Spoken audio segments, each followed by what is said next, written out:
A very good evening and welcome to the broadcast. Welcome to the weekend. I am Nancy Nalema and do stay with me as I bring you up to speed with all the stories that are making headlines. And of course, taking center stage is the Finance Act 2023, which is now in full effect. A lot of mixed reactions, and do let us know what your thoughts are on that tax burden that everyone is talking about. The hashtag is #LookUpWeekend at Lookuptv on Twitter, Lookuptv on Facebook, and Lookuptv on our YouTube channel. Before we get into the details, here are our top stories.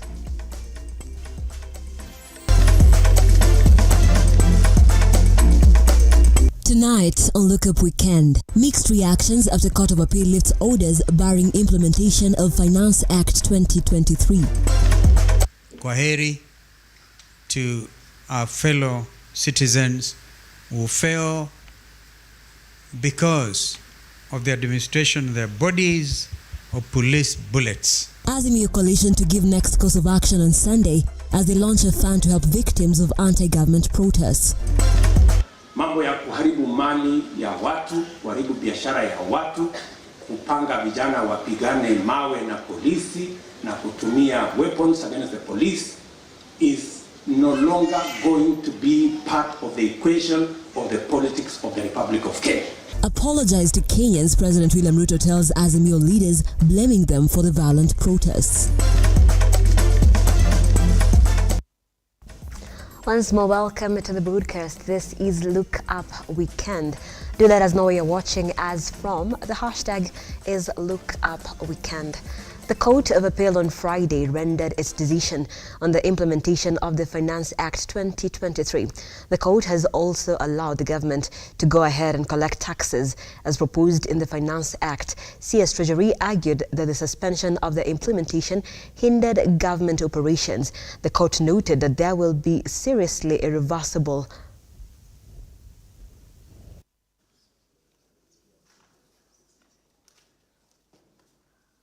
It is a law that has been met with widespread criticism from Kenyans who say it will lead to more poverty due to more taxation on the people who are already overburdened economically. The Finance Act 2023 saw Kenyans take to the streets to oppose it, while other organizations called for its repealing. However, a three-judge bench at the Court of Appeal has lifted a suspension placed on the disputed Government Finance Act that seeks to double the value-added tax on fuel and introduce a new housing levy. In a ruling delivered on Friday, Justice Mohammed Wasame said the appeal filed by Treasury Cabinet Secretary Njuguna Ndung'u has merit. The court ruling reads, and I quote, "The upshot of our decision is that the application has merit and the same is allowed as prayed with the effect that the order made on July 10th, 2023, suspending the Finance Act 2023 and the order prohibiting the implementation of the Finance Act 2023 be and is hereby lifted pending the hearing and determination of the appeal. Courts shall abide the outcome of the appeal." End of quote. The CS moved to the appellate court through Attorney General Justin Muturi, arguing that the government stands to lose approximately 211 billion in the current financial year. Professor Njuguna Ndung'u said the freeze will make it difficult for the Kenya Kwanza administration to implement the 2023-2024 budget as planned, and some projects have to be suspended if the government is not allowed to raise revenue as proposed in the bill. Justices Mohammed Wasame, Kathurima Minoti and Helen Omondi ruled that the Finance Act has a lifespan of 90 days beyond which the next budgetary cycle is set in motion. We have no doubt in our mind that the Finance Act and the Appropriation Act are interdependent. While the former provides for the generation of the funds, the latter provides for the expenditure. There can be no expenditure where the mode of generation of the funds has not been provided for, the judges said in the statement. Under the new law, the value-added tax on fuel will double to 16%, and workers will also face a 1.5% housing levy that will be matched by employers. The case challenging the Finance Act was first brought to court by Senator Okiya Omtata, seeking a declaration that certain parts of the measure should be stopped on grounds that they are unconstitutional. President William Ruto's government says the higher taxes are necessary to stabilize government finances, which have been strained by growing debt repayments and lower than expected growth in tax collection. Brian Amuai, Lookuptv, Nairobi. Okay, Madam Chairman, well done. Very job, well done. Of course, a lot of mixed reactions in line with that story. And do let us know what your thoughts are on the same, the tax burden that is now here with us after the implementation will now proceed. Moving on, former President Uhuru Kenyatta attended the memorial service organized by the Azimio coalition to honor the victims who lost their lives during the recent opposition protest, advocating for government action on the high cost of living. The memorial was held at the SKM Command Center in Karen, where Azimio leader Raila Odinga, Wiper leader Kalonzo Musyoka, and other prominent leaders gathered to pay their respects. It was a requiem mass that started with a video of those who lost their lives to the bullet, victims of protests who were shot while championing for lowering of the cost of living. Police brutality was meted on youth, women and children whose only crime was exercising Article 37 of the Constitution. More than 27 names of those who died rolled on the screen, together with those nursing wounds. This was followed by the lighting of candles in honor of those departed, led by former President Uhuru Kenyatta, Azimio leader Raila Odinga, and other leaders slowly holding their candles and a rose, all mourning the dead. The mass was led by the church leaders, followed by Azimio leaders who sent their condolences as they castigated the police for using excessive force. God is near to the broken-hearted and saves those who are crushed in spirit, for the Lord shall comfort them. And I can tell you, for our fallen soldiers, the only mistake you did to deserve being killed, the only mistake you did to deserve being maimed, the only mistake you did to deserve being in prison was to fight for your right. Witnesses took to the stage with tales of the horror they saw being meted on their loved ones as others faced the brutality head on. Na tunatuma pole zetu kwa watu wote wamepoteza familia zao, wenye wamepoteza watu wao, na wenye waliumia, wenye wanaugua, tunaomba wapone. Asanteni. I stand here on behalf of Kalasinga, the one you have seen who was shot just after he said that he was going to demonstrate, because Baba had called for us to go and demonstrate, and he was going to demonstrate because the cost of living was on a high level. Azimio opened a fund that seeks to help victims of police brutality, calling on Kenyans to help contribute towards the noble cause. Perchance to be able to say kwaheri to our fellow citizens who fell because of the administration of their bodies or police bullets. Weri Mukimani, Lookuptv, Nairobi. And opposition coalition Azimio continues to blame President Ruto's regime for what it terms as unwarranted use of excessive force on demonstrators, where more than 30 of the coalition's supporters lost their lives. Azimio says President William Ruto does not respect the Constitution of Kenya and has repeatedly violated the fundamental freedoms, including the freedom to picket enshrined in Article 37. Raila and his team have vowed not to relent in their quest to exert pressure on the government to address problems bedeviling the nation, as our reporter Henry Tende now files. For the first time since President William Ruto took over the leadership of the country, retired President Uhuru Kenyatta shared a public podium with Azimio leaders Raila Odinga, Kalonzo Musyoka and other coalition leaders in an interdenominational requiem mass for 30 supporters killed during the protests. The mourning of those killed by alleged police brutality, providing a stage for politics. Azimio leaders directing their anger on the government and the police for killing the demonstrators. Like law-abiding citizens who also had faith in our constitution, they gathered to exercise their right to peaceful assembly and free speech. They hoped that someone sitting in the presidency, the National Treasury, the Kenya Revenue Authority and Parliament would take note of and act on their grievances. They ended up taking bullets. Marehemu Jomo Kenyatta, when he hears that the president can be congratulating police when they shoot our children, shame on you, William Ruto. Shame on you once again. Kenya Kwanza has always insisted Raila Odinga and his team are using demonstrations to overthrow the government. But today, Azimio has refuted such claims, saying President Ruto is afraid to face the reality that he cannot fulfill the pre-election promises like lowering the cost of living. The people we have lost and those nursing injuries had no capacity to overthrow a government. They had no capacity to own guns. Indeed, they had none. They lacked the very basic of the basics. Unga, sugar, milk, school fees, bus fare, and rent.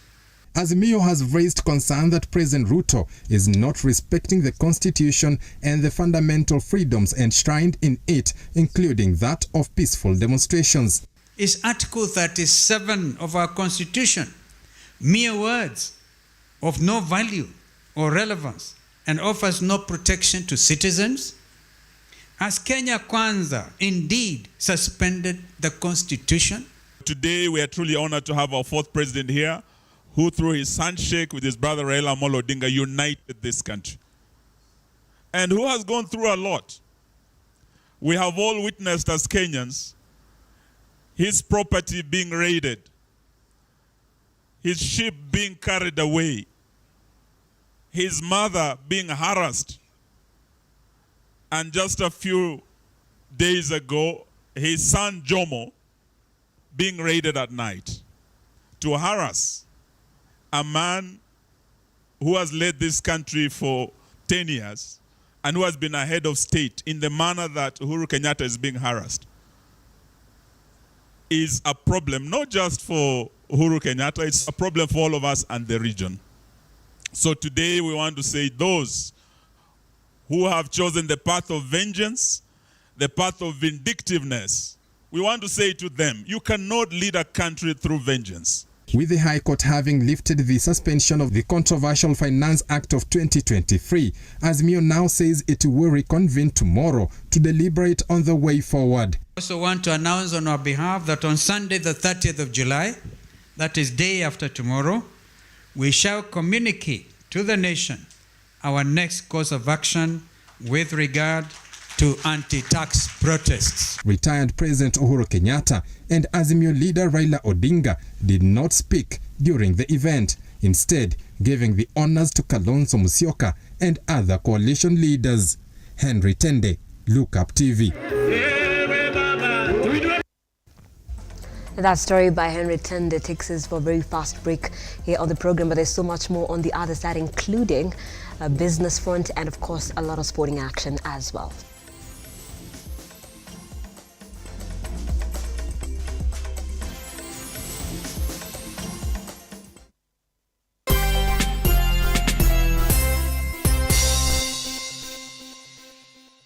The future is hands-on, and Sensei College is at the front line of technical institutes in Kenya, offering practical and skill-based courses accredited by all concerned bodies, TVETA, NTSA and NITA. Sensei College offers driving and plant operator, cosmetology, fashion and design, mechanics, hydroponics and irrigation, installation, building construction, hospitality, photography and video production, electrical and electronics repairs, and ICT courses. Get free plant operator training when you enroll for plant mechanics, free driving when you enroll for motor vehicle mechanics, and free riding when you enroll for motorcycle mechanics. The requirement is an ID only, with intakes every first week of the month. We have 2 campuses in Nakuru and Nairobi. We provide meals and accommodation. Sensei College. My skills, my future.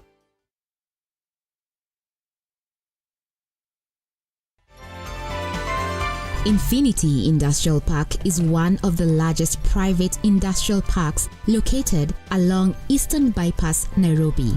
which provides modern infrastructure for smooth operations for industries and business enterprises. Infinity Industrial Park offers world-class amenities and facilities with wide roads, a police station, a power substation, fire station, public transport stage, hospital, and shopping mall. In addition, Infinity Industrial Park also offers CCTV cameras, 24-hour private armed security patrol, sewer, water, fiber optic cable, and 3-phase power connection, added to public utility, canteen, and dining areas. Sail on the golden opportunity to invest in Infinity Industrial Park, fully serviced warehouses at a special price of 3,569 Kenyan shillings per square foot. For more inquiries, visit our website infinityindustrialpark.com.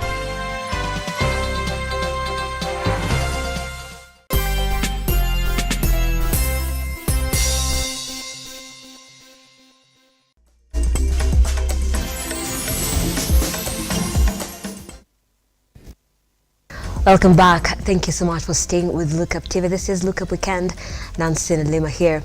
Let's continue. Cabinet Secretary, Ministry of Health, Susan Nakhumicha, and PS Mary Muthoni have acknowledged there were irregularities during the issuance of tender by the Procurement Office for the supply of long-lasting insecticide nets at Kenya Medical Supply Authority.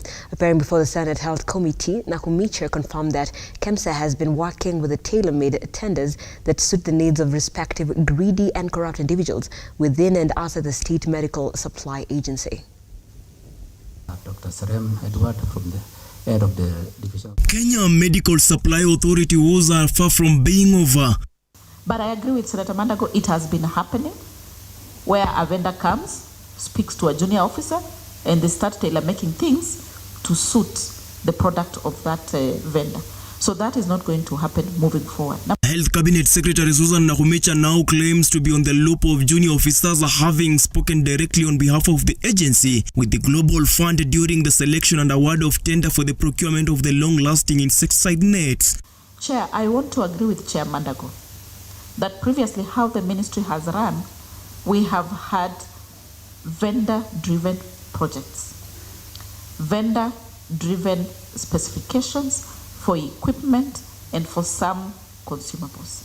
But we are now cracking it. CS Nakhumicha said she was, however, instructed the Principal Secretary Mary Muthoni on what to do to contain and avoid similar incidences, alluding that such critical communication should be accorded the due diligence so that only senior officials should represent KEMSA on such international issues.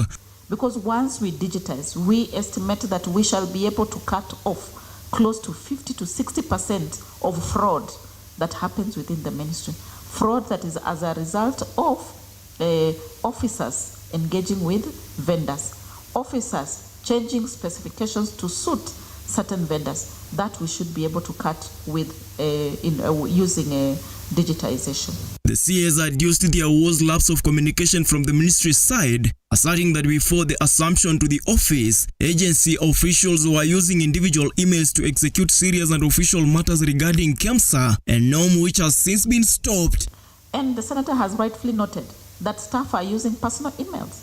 My first memo that I issued when I landed at the Ministry of Health is that to ensure everybody has an official email and is using the official email. On the conflict of interest between the ministry and KEMSA, the CS had a hard time defining her role and interference with the duties of KEMSA, such as proposition of suppliers and certain individuals to the CEO KEMSA, reiterating that the leadership is at free will to opt for the preferred choices. That the board was carefully selected. So it is my expectation that they should be able to manage the affairs of KEMSA. And in my earlier response, there was a question on allowing KEMSA to play its role without interference from the ministry. And I said, one of the enablers of that is the board, and number two, the budget that they have.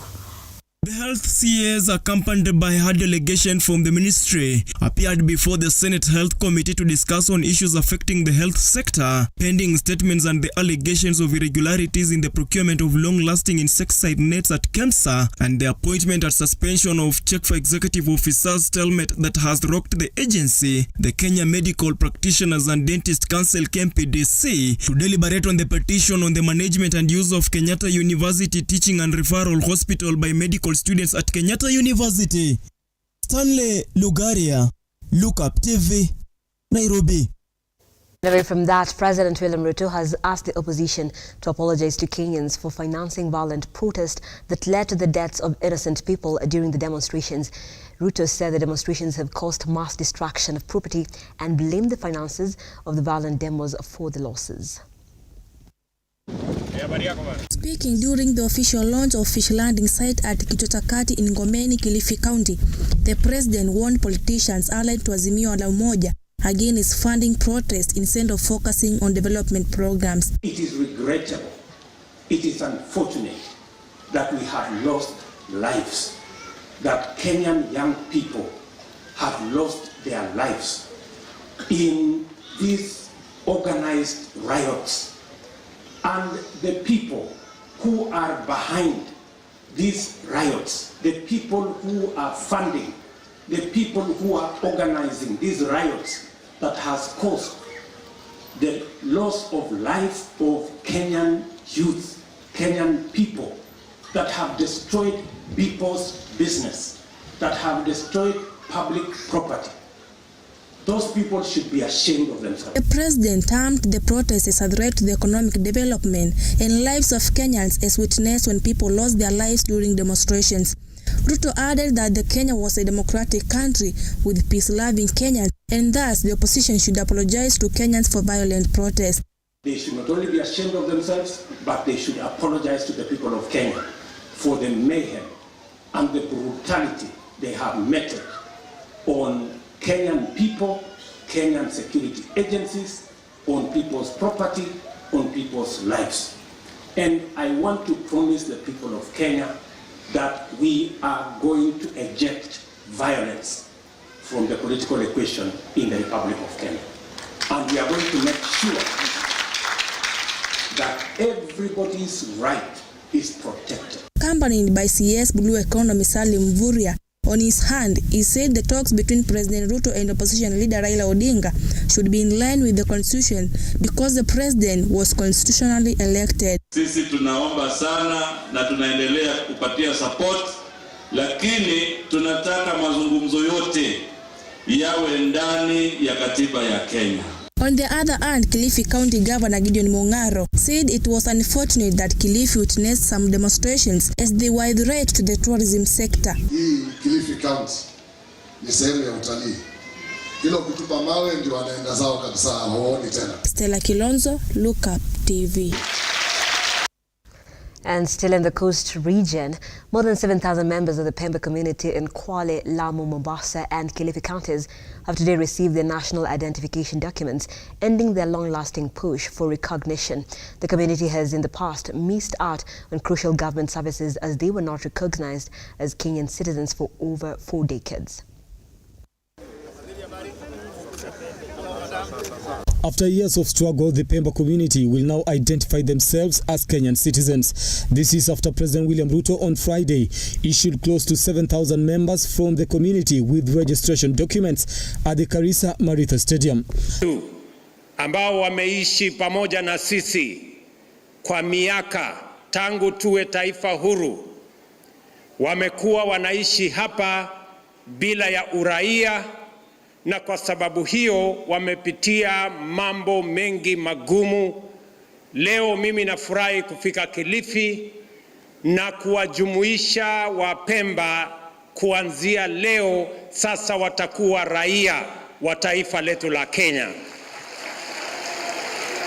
Pongezi ndugu zetu Wapemba, nyinyi mmechangia sehemu kubwa katika maendeleo ya taifa letu la Kenya. Nyinyi ni wavuvi hodari. Mumetusaidia kulisha taifa letu la Kenya. I want to say this as your Minister for Security, Your Excellency. Our brothers and sisters of the Pemba heritage had a grievance because they are part of this country, but they had not been recognized as citizens, and therefore they could not do very many things legally because they are not recognized as citizens. Among the documents issued to the community include national identification cards, passports and birth certificates, which will help them enjoy government services. Mbali na kukosa uraia, muliendelea kuchangia katika maendeleo ya taifa letu la Kenya. Ndio sababu leo tumekuja katika kongamano hili tukubaliane sote, na mbele yenu nimetia sahihi mkataba ambao utawafanya muwe raia wa taifa letu la Kenya. Nasema pongezi. President William Ruto, who is in Kilifi on a 5-day working tour, also issued the residents of Pemba with title deeds. Labda niseme tu kwamba kwa jamii changa ambayo leo ndiyo inazaliwa rasmi, tungeomba kwako wewe kama rais na watumishi wa serikali yako kwamba tutambuliwe kwa kupewa stakabadhi leo, lakini baada ya hilo tungeomba huduma popote pale zilipo. Na kusudio langu ni kwamba tunaomba serikali kuu na pia zile za county mpaka mashinani ziweze kutambua hii community na itupe huduma zote za kijamii. The Pemba were recognized as Kenyan citizens in 2022 and their registration began in 2023. Brian Amoy, Lookuptv. Now, customs officials along the Nairobi-Nakuru highway have nabbed suspected elephant ivory tusks being ferried by a bus from Uganda to Nairobi. Following the incident, the owner and crew members of the Modern Coast bus were detained at the Naivasha police station. There was a moment of scare along the Nairobi-Nakuru highway after customs officials nabbed tens of suspected elephant ivory tusks being ferried by a bus. However, a closer examination by KWS officers later established that the cargo that was destined for Nairobi from Uganda was cattle tusks, though the owners had not paid custom duty at the border point. Like now I intercepted this bus and I confirmed it was conveying uncustomary goods because these horns had not been declared at the border that they are entering into the country. So they are under category of uncustomary goods under East African Community Customs Management Act 2004, Section 200, being in the possession of uncustomary goods. So they were being conveyed by Modern Coast bus. So once we intercept, we bring them to the police station for verification. And now, because this category of goods, they involve KWS, Kenya Police and KRA, so when we are doing verification, we do a joint multi-agency verification. We have a KWS officer here, we have Kenya Police representative. So we have done 100% verification. We have confirmed these are Nyankole cows from Uganda. They are not ivory, that's what I can say, authoritative, of course, from after verifying from KWS through their K9 dog unit. Following the move, the owner and bus crew were detained at the Naivasha police station. From the goods, maximum fine is between $0 to $5,000. That's for the bus. For being in possession of uncustomary goods, the fine is 50% of the dutiable value of the goods involved. So basically, we have confirmed. So next is the customs procedure for offense compounding. However, one of the crew members of the bus, Frederico Cheng, defended themselves, noting that they were cleared at the Busia border. He said that a customs officer who inspected the goods noted that the task was zero-rated as per the East African Community Treaty. Wakati tulifika kwa custom, kama kawaida, they have to check the bus. Lazima mfungulie kila boot, kila mahali, mpaka waingie ndani ya gari. Nikafungulia. Hapo ni hiyo gari ngumu hata kupanda hapo juu. Mimi mwenyewe nilibeba mtu wa custom. Nikaingiza mpaka ndani ya gari. Akaicheck hizo gunia zote nilikuwa nimebeba. Akasema hizi viru ni zero rated. Sasa nyinyi mmeweza proceed na gari. Amin Abdurrahman, Lookuptv. Now, the over 860 kilometers long stretch of Ethiopia-Kenya border has been blamed for affording human traffickers an added advantage over the law enforcement agencies manning the borders. Senior Prosecution Counsel in the Office of the Director of Public Prosecutions, Moyale Sub-County, Harrison Kiari, decried the rampant human trafficking carried out by the racketeers along the borders. Faith Bonareri with these and more in our news roundup. Speaking during the Countering Child Trafficking and Migration project launched in Moyale County, ODPP Harrison Kiari said the porosity of the border and Moyale one-stop border post, being the only official registered entry point, was a major cause of the perpetual spike in human trafficking and other organized crimes that threatens the good neighborliness of the two countries. That Moyale actually is the hotspot for human trafficking. It acts as both transit, source, and the destination. There are quite a number of factors which contribute to that. One of the key issues is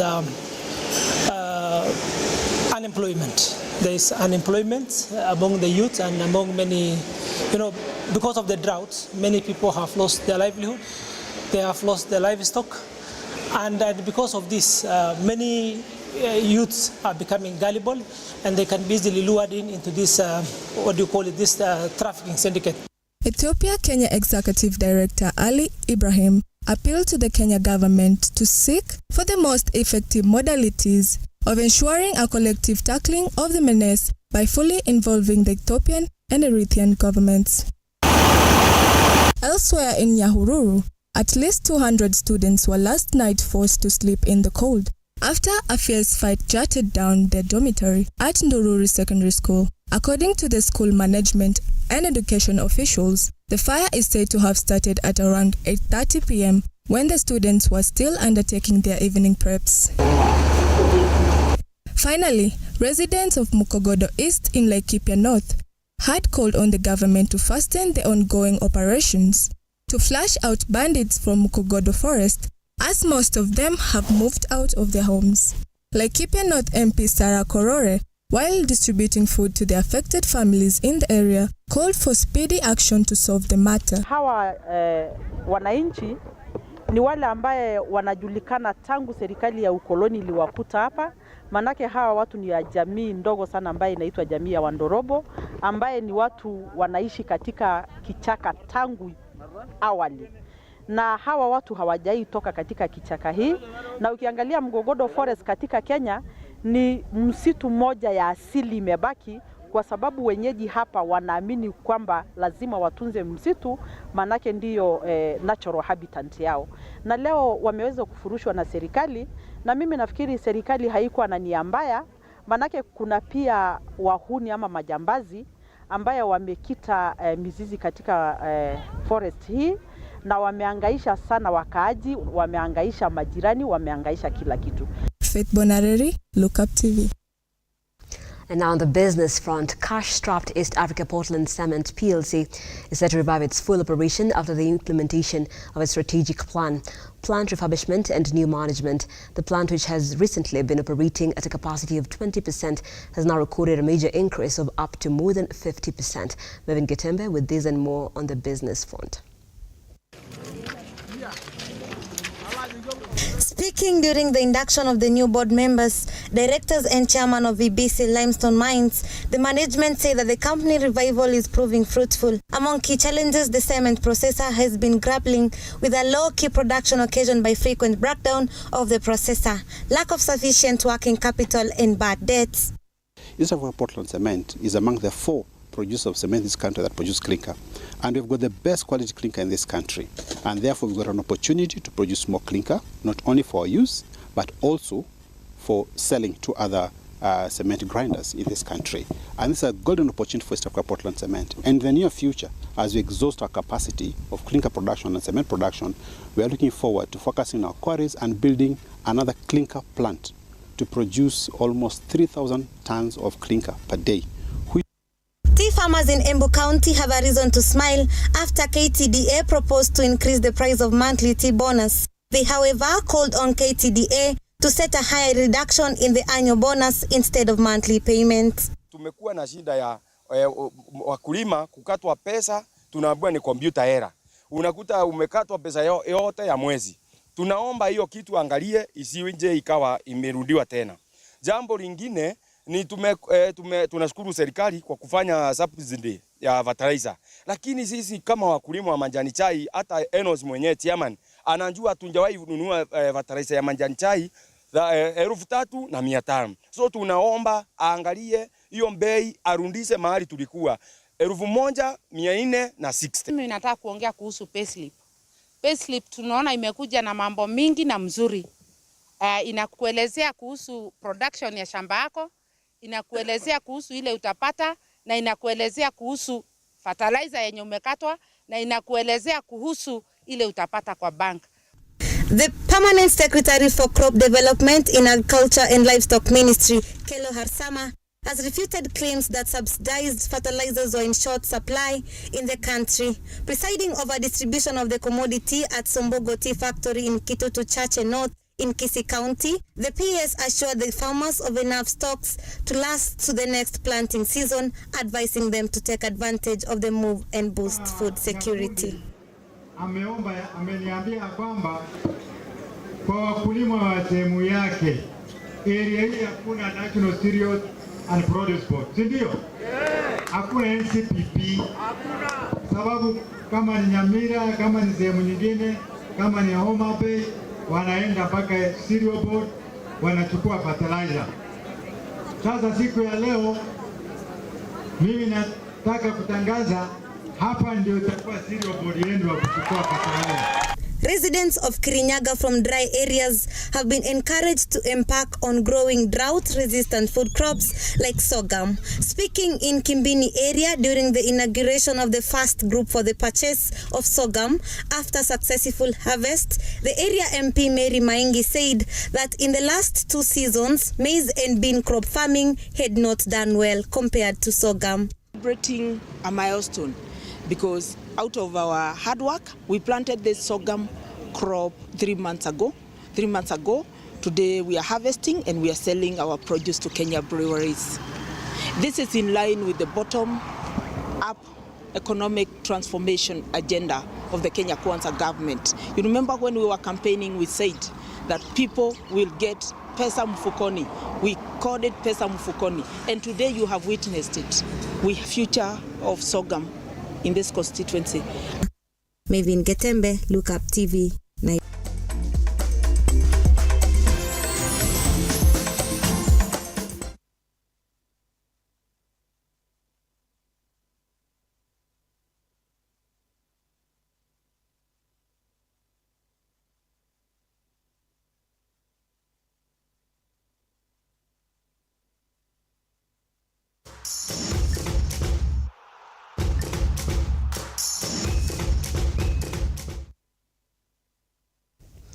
Let's now get sporty. Kenya has selected a team of 15 boxers, 10 men and 5 women to represent the country in Africa Boxing Championship, which will be held in Yaoundé, Cameroon from 26 July to August 6th. The event will see gold medalists walk away with 22.1 million shillings prize money. The silver and bronze place finishers will bag 1.4 million shillings and 700,000 shillings respectively.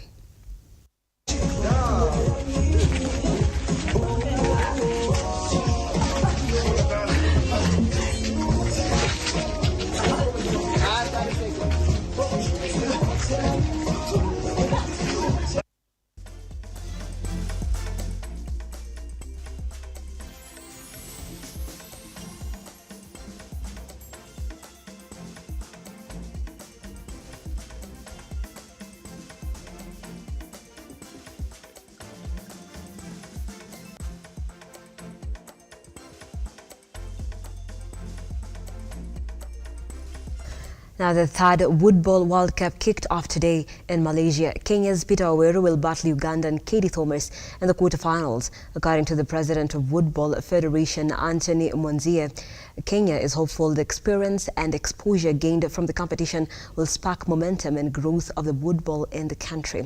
The competition has provided a platform for Kenya woodball players to showcase their talents for the first time in the international stage.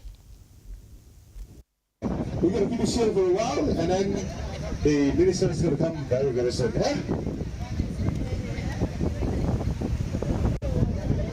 You guys ready? Yes? I want to hear the loudest amount of Elizabeth from Kenya!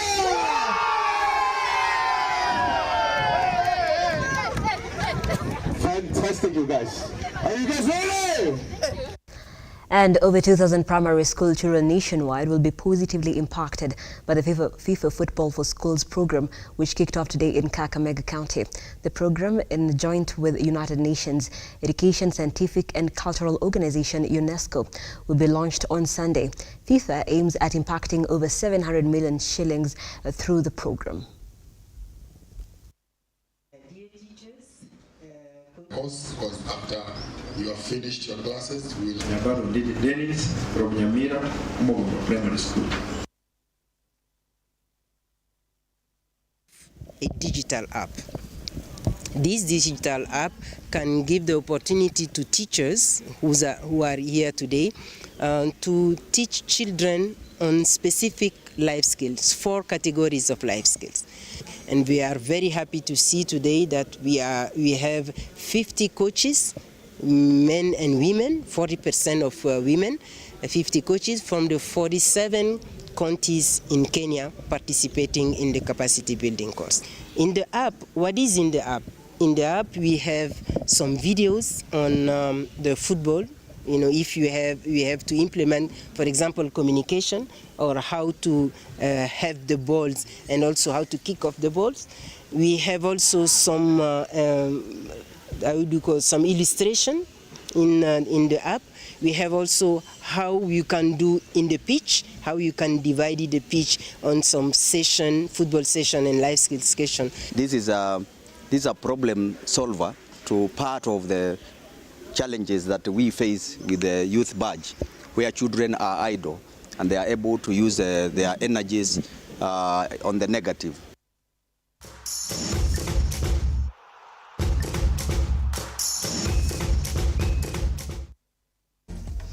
And we've come to a close here on the program. This is Look Up Weekend. And remember, you can keep it right here on Lookuptv for more updates, and as well as www.lookuptv.co.ke, which is our website where we update you on stories that are happening as and at when they happen.